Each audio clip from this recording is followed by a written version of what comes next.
30 तारीख को जो घटना हुई उससे मुझे पुलिस ने उठाया, मेरे साथ मारपीट की और उसके बाद मुझे तिहाड़ जेल में भेज दिया और मेरे ऊपर कई केस लगा दिए। जब पुलिस वाले मुझे मार रहे थे तो वो बार बार मुझे एक ही बात कह रहे थे कि अब तिहाड़ से रिपोर्टिंग करना, अब तिहाड़ से रिपोर्टिंग करना। अब तो मैं उनको कह रहा था कि मेरे घर वालों से मेरी बात करवा दी, तो वो लगातार अब तो घर वालों से तिहाड़ से ही बात करना। तो तिहाड़ में मुझे भेज दिया गया। जो किसान थे, किसान भी वहाँ पर बहुत सारे बंद थे। मुझे जिस बैरक में रखा गया, जिस चक्की में रखा गया, वहाँ भी किसान ही थे। जो मेरे साथ किसान बंद थे जसविंदर सिंह, मानसा के जो पैरो गांव है उस गांव के रहने वाले किसान थे मेरे साथ। तो शुरू में लग रहा था कि मैं विक्टिम हूँ पुलिस की मारपीट का और पुलिस ने जो मेरे साथ बदसलूकी की है उसका। लेकिन वहाँ पर मैंने देखा कि जो किसान है उनके जो शरीरों पे ज़्यादा चोटें थी। जितने भी किसानों से मैं मिला, सारे के सारे किसान जब वो अपने प्राइवेट निजी कामों के वास्ते मार्केट में गए थे, कोई सब्जी खरीदने गया था, कोई कपड़े खरीदने गया, तो वहाँ से उठाए गए हैं और उनके साथ बहुत बुरी तरीके से मारपीट की गई है। उनके नाम अपने पैरों पे लिख के लेके आया और जो उन्होंने बयान दिए थे वो भी मैं अपने पैरों पे लिख के लेके आया ताकि आप तक वो बात पहुँच सके। जितने भी किसानों से मैं मिला, सारे के सारे किसान जब वो अपने प्राइवेट निजी कामों के वास्ते मार्केट में गए थे, कोई सब्जी खरीदने गया था, कोई कपड़े खरीदने गया, तो वहाँ से उठाए गए हैं और उनके साथ बहुत बुरी तरीके से मारपीट की गई है। वीर सिंह रिठाल गांव के, वो तो अपने भाई के पास जा रहे थे, उनको एक प्राइवेट कार में से उठाया गया। ऐसे ही जो बाबा जीत सिंह थे, बाबा जीत सिंह हरियाणा के जो मुख्यमंत्री हैं, उनके गाँव में गुरुद्वारा है, उस गुरुद्वारे में ग्रंथी हैं। वो बुराड़ी मैदान में जो किसान थे उनको लंगर खिला रहे थे, उनको वहां से उठाया गया। वो गिरफ्तारी के बावजूद वो ये ड्रामा भी कर रही है कि जो हमारे दरवाजे बातचीत के लिए खुले हैं, ये कैसे दरवाजे खुले होना हो गया कि एक तरफ आप किसानों को गिरफ्तार कर रहे हैं, दीवारें ऊंची कर रहे हैं, सड़कों के ऊपर कीले लगा रहे हैं, सरिये लगा रहे हैं, और दूसरी तरफ आप कह रहे हैं कि बातचीत के दरवाजे खुले हैं। बातचीत के दरवाजे तब खुले मानते हम जो जितने भी किसान थे उनको बाइज्जत बरी किया जाए, उनको छोड़ा जाए जेलों से, और जो सड़कों के ऊपर इतने बड़े बड़े आपने पत्थर और सरिये लगा दिए उनको हटाया जाए तब।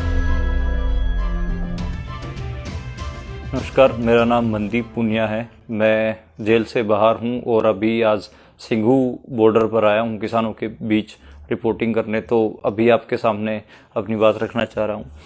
मैं अपनी बात शुरू करूंगा जो 30 तारीख को जो घटना हुई उससे मुझे पुलिस ने उठाया, मेरे साथ मारपीट की और उसके बाद मुझे तिहाड़ जेल में भेज दिया और मेरे ऊपर कई केस लगा दिए। तिहाड़ जेल में जब पुलिस वाले मुझे मार रहे थे तो बार बार वो एक ही बात कह रहे थे। जब पुलिस वाले मुझे मार रहे थे तो वो बार बार मुझे एक ही बात कह रहे थे कि अब तिहाड़ से रिपोर्टिंग करना, अब तिहाड़ से रिपोर्टिंग करना।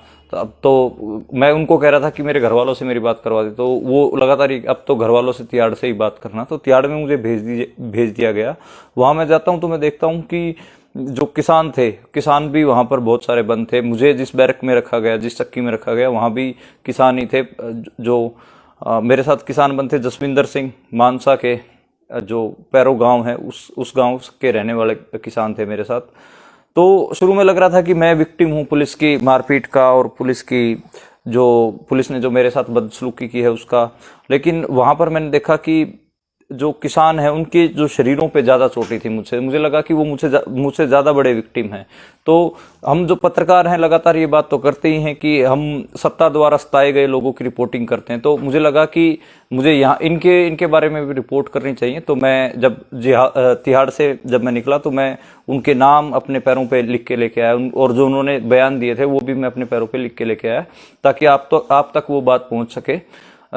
एक चीज मैं और ध्यान दिलाना चाहूंगा कि इसमें जो जितने भी किसानों से मैं मिला, सारे के सारे किसान जब वो अपने प्राइवेट निजी कामों के वास्ते मार्केट में गए थे, कोई सब्जी खरीदने गया था, कोई कपड़े खरीदने गया, तो वहां से उठाए गए हैं और उनके साथ बहुत बुरी तरीके से मारपीट की गई है।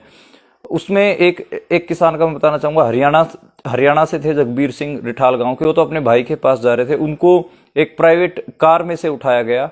ऐसे ही जो बाबा जीत सिंह थे, बाबा जीत सिंह हरियाणा के जो मुख्यमंत्री हैं, उनके गांव में गुरुद्वारा है, उस गुरुद्वारे में ग्रंथी हैं।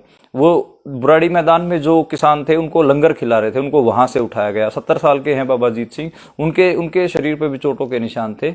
तो जितने भी किसान थे वो असल में उनकी हिम्मत पूरी कायम थी, उनके हौसले पूरे कायम थे, लेकिन वो थोड़े से चिंतित थे। उनको पता नहीं था कि उनके ऊपर कौन से केस लगाए हैं और क्यों लगाए हैं, क्योंकि वो सारे बेचारे मतलब अपने निजी कामों के लिए गए हुए थे बाहर। तो एक ये था। दूसरा मैं ये कहना चाहूंगा कि जो मेरे ऊपर जो हमला हुआ जो हुआ वो इस वजह से हुआ क्योंकि जो रिपोर्टिंग की थी मैंने एक दिन पहले, जिसमें मैंने बताया था कि जो बीजेपी के जो कार्यकर्ता थे उन्होंने किसानों के ऊपर पत्थर चलाए और पुलिस ने कैसे उनका साथ दिया, उस रिपोर्ट की वजह से पुलिस ने मुझे टारगेट किया। और पुलिस लगातार ये कहते हुए मुझे पीट रही थी कि और करना रिपोर्टिंग, और बताना कि किसानों को कौन पत्थर चला रहा था। तो बिल्कुल टारगेटेड हमला था। लेकिन अभी मैं जितना लोगों ने साथ दिया, पत्रकारों ने साथ दिया और जितने भी किसान थे उन्होंने साथ दिया, उस वजह से अब मैं आप लोगों के बीच में हूं और दोबारा रिपोर्ट कर रहा हूं। रिपोर्टर का काम ग्राउंड जीरो से रिपोर्ट करना होता है, इसलिए आज मैं सिंघू पे आया हूं दोबारा और मेरा उत्साह दुगना है और मैं लगातार ऐसे ही रिपोर्ट करता रहूंगा। और इसमें मैं एक बात ये कहना चाहूंगा कि जिस सेंसिटिविटी से किसान आंदोलन को कवर करने की जरूरत है, रिपोर्ट करने की जरूरत है, उस सेंसिटिविटी से जो छोटे छोटे पत्रकार हैं हमारे जैसे और जो हरियाणा पंजाब के पत्रकार हैं वो बहुत अच्छे से काम कर रहे हैं। नेशनल मीडिया एक तरफ जो गोदी मीडिया है वो किसानों को आतंकवादी और खालिस्तानी बता रहा है, तो दूसरी तरफ पंजाब हरियाणा के पत्रकार और जो अल्टरनेटिव मीडिया के पत्रकार हैं वो किसानों के बीच में रह के और किसानों का जो असली पक्ष दिखा रहे हैं। तो एक रिपोर्टर के लिए बहुत जरूरी है। जब मुझे जेल में ले जाया गया तो मैं और भी जो पत्रकार थे जो सही रिपोर्टिंग करने की वजह से जेलों में, उनके बारे में मेरे दिमाग में आया।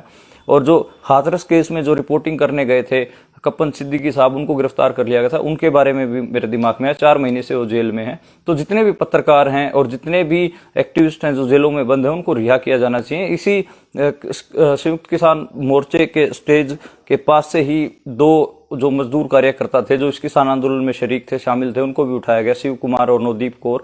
उन दोनों के लिए भी जो किसान हैं वो आवाज उठा रहे हैं, उनको भी रिहा किया जाना चाहिए।